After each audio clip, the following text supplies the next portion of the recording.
What's up, world? It's another Music Gear Monday. I'm Carl Carell, and today we are looking at this guy, this Spd-Sx by Roland. Spd-Sx. This guy is a sample pad by Roland. It's been out for a really long time, or at least iterations of it have been out for a really long time. Roland dates back very far and wide with the history of a lot of different samplers and drum machines.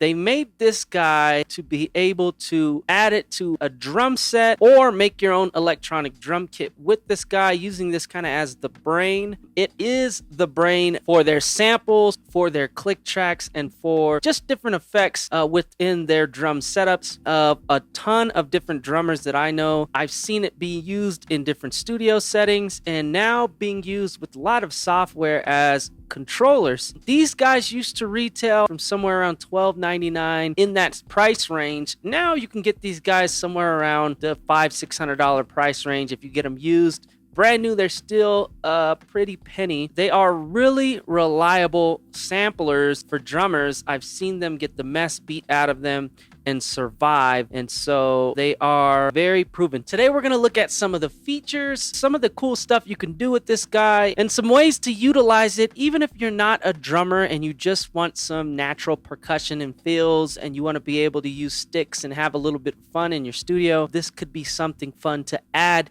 to that setup. Get you out of playing on laptop keys or just a MIDI controller and add something cool to your setup here. So let's get into it. Let's check it out. So first of all, you have 9 different velocity sensitive pads that you can use to trigger samples, drum kits, all sorts of things.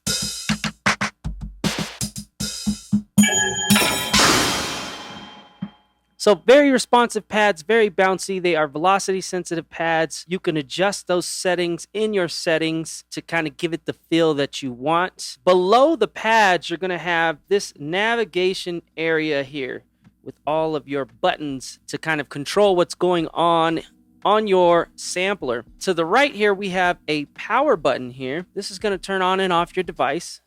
We have a master volume here, which is going to control the volume out, going to the board, going to your mixer. Next to that, you have a headphone volume.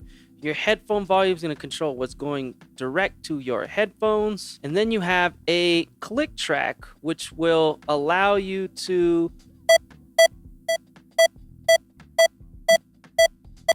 hear that metronome on or off. And you can also visually see that metronome ticking on the BPM.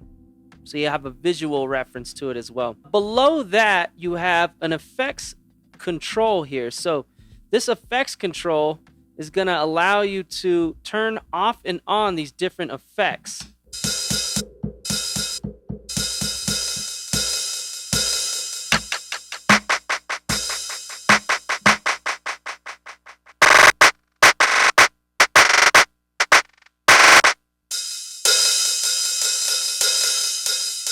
So you have a dry, wet, pretty much how much of the effect you want on. And then next to that, you have a control of the effects. So like timing, tempo wise, 8th note, quarter note, things like that. And then each one of these buttons basically is going to allow you to turn off and on that effect. So that's kind of this little area down here. Right next to that, you have your screen or your display. On your display, you're able to control some of the different functionalities. You're able to navigate through the effects. Right now you see it says house because we are in the house setup. So this kit right here is the house kit that's built into the Spd-Sx pad. Below that you have your pad volume, and these buttons change depending on what menu you are in. You have a kit effects button, so if the kit that you're in has any effects on it, you can turn off and on those effects here. And then you have a tempo button, so in there you can increase or lower the tempo, you could tap it in, or you can dial it up or dial it down. Usually with this plus and minus over here, you're going to be able to do that. So next to that is a kit button, and in this kit button you're able to cycle through the different kits when it's selected. You have 16 different kits built in, and then beyond that are kits that you can kind of create yourself. This guy has 4 gigs of internal memory. There is a special edition that has 16 gigs of internal memory, but you also have the option to add a USB drive, and we're going to look at that here in a second. So next to kits is menu, and in your menu you are able to go between different kits, so you can see the parameters of each of your kits. You can adjust things like what tempos they load on. You can adjust things like the levels that they queue up at.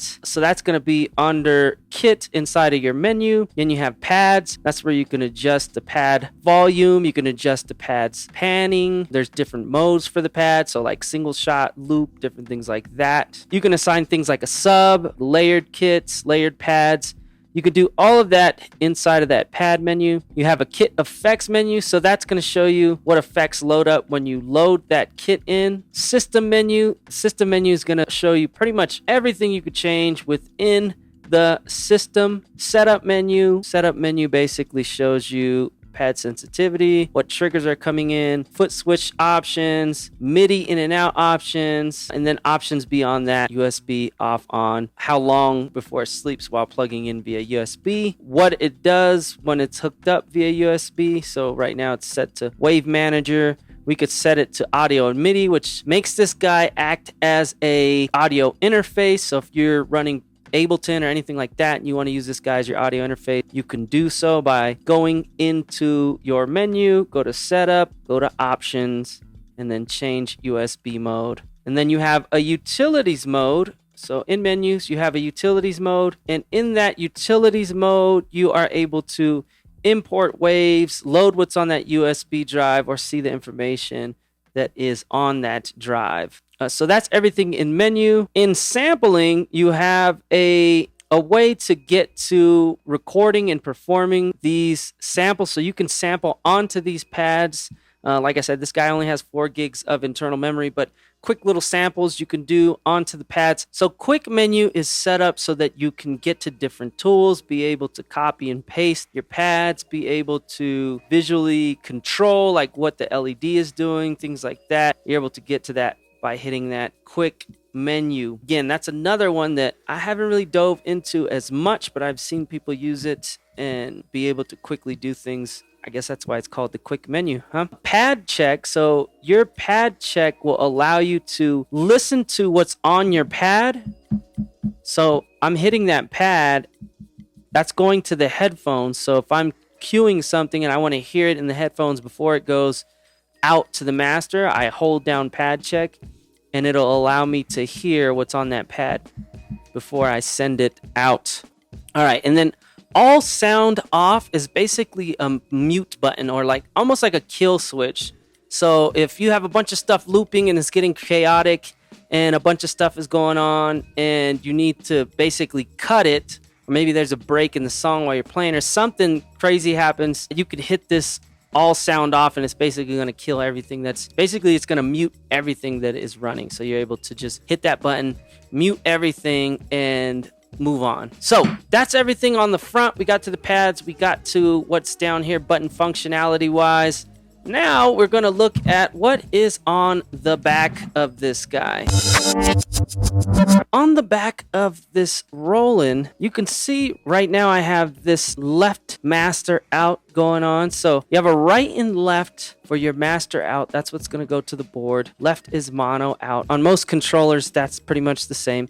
You have a headphone out. So that headphone out is going to allow you to do those cues and different things like that. You have a sub out left and right. So in case you want to go straight into a sub, so you can get some really beefy, bassy tones out of that, that's where you're going to do it. You have a setup for 4 more triggers. So if you want to do trigger pads, you have 4 more triggers, 1 and 2, 3 and 4, that you can plug in here. So you can add, you know, cymbals, toms, a snare, anything like that to these guys. You have a foot switch right here. So if you want to add that foot switch, you can. You got the foot switch 1 and 2 option. Right here is where your audio in goes. So if I have my OP1 plugged into this guy, that's the sound you were hearing earlier. But if you want to plug a phone in, a laptop in, a synthesizer, anything like that, you can plug them in here. You have a left mono and then a left and right that you can share. This gain right here is the audio going into the SPDS, so you can control the gain from here. Next to that is your MIDI in and out. So you have standard MIDI. You can also buy MIDI adapters for these guys to go standard USB to MIDI in case you want to control from your laptop and do a lot more with it. You have the standard power that comes with the Roland, and then next to that you have a USB cable. So right here you have a USB to go to your computer, and then this guy right here is where you plug that USB to extend your memory. So if you want to plug a USB stick in, you can right here. That's going to read those samples and different things off of that card. And essentially that is what's on the back here. A little bit of inputs, a little bit of outputs, and then your connection to your computer and your USB slot for that extended memory. This little thing is a Kensington lock in case you need to lock it to a desk or anything like that. One of the cool things that I've been doing, messing around with, is running audio into this guy. And like right now I have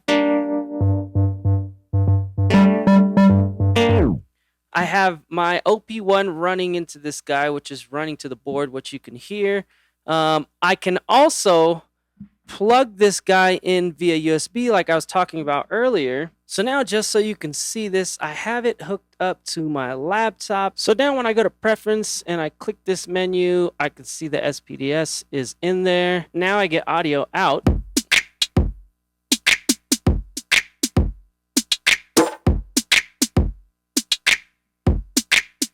So we have audio coming out of the SPDS. It's acting as our audio interface right now. So if you're somewhere traveling with this guy and you need a quick audio interface to reference something, you can use this guy. You can also take audio in.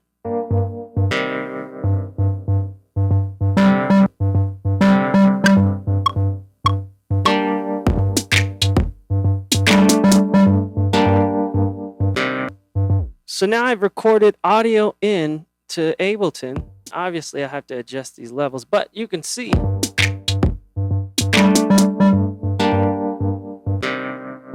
You can see we've got audio going into Ableton from our SPDS. I can do a whole session here with just the SPDS, the OP1, and my laptop, and just kind of creating fun little loops and samples. So that's something fun you could do without having to bring your audio interface and run a bunch of cables and all kinds of extra stuff. Literally only need a USB cable, your SPDS pad, and whatever you want to run into the SPDS pad. So another cool thing you could do with this SPDS pad is assign it to different MIDI functions inside of Ableton. So if we're inside of Ableton, the first thing you want to do is go up to Live and then Preferences, and then under your link tempo MIDI section here, if you go down to Input and Output, make sure the SPDS is selected. From there, you want to make sure the SPDS is on track and remote. Once you do that, after you select your SPDS for track and remote, tap your pads and make sure that there is a little yellow indicator showing up in the top right next to MIDI. If that yellow indicator is showing, that means your SPDS pad is being recognized by your Ableton Live software. Once you do that, if you click MIDI, you're going to get the option to assign any of your pads to any of the MIDI functionality or the MIDI capable functionality in Ableton. So right now I have one of my pads on this play button. I have one of my pads set to play and stop up here. And I have two of my pads set to up and down so I can go to the next scene or the previous scene. So I'm able to play, pause, stop,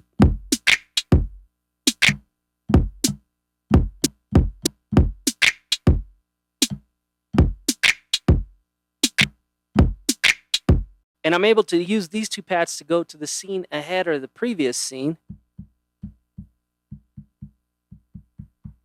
So that's just quick functionality, quick things that you can do with your SPDS pad in Ableton. Just a fun way to use it outside of just using it for the built-in sounds. You can use it to control software as well.